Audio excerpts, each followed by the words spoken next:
Don't walk in my footsteps.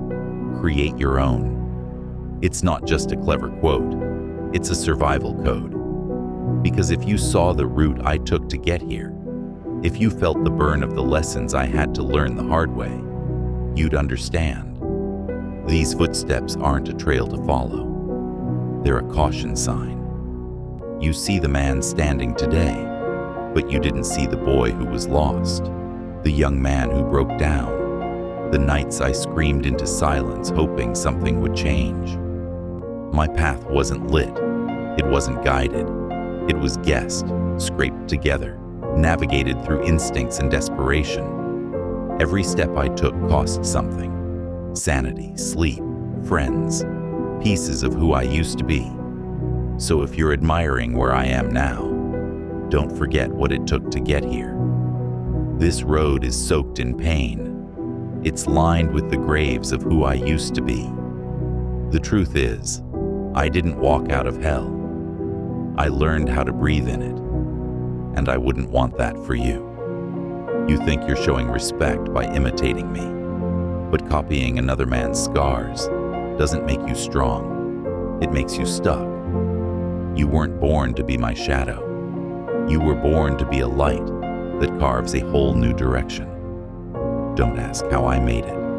Ask why I had to. Then ask yourself, what will you build that doesn't require that same suffering? Your greatness isn't in how well you can mimic mine. It's in how far beyond it you're willing to go. We've grown up in a culture that glorifies pain, that treats survival like a badge, trauma like a currency. But what if your real power is in avoiding what broke me? What if your strength is in creating a clean path so the next generation doesn't have to crawl through glass just to make progress? Because pain should end with you, not echo through you. I took punches from life with no warning. I walked into fires I didn't start. I buried parts of myself just to keep going. That doesn't make me a hero. It makes me living proof of what happens when no one teaches you better. So now I am. Better doesn't mean softer. It means smarter. It means intentional. It means building instead of bleeding, creating instead of copying. You were made to stand on the edge of your own world and say, this is mine. Not mine as in inherited. Not mine as in passed down from pain. But mine as in chosen, designed by me, led by me, defined by me.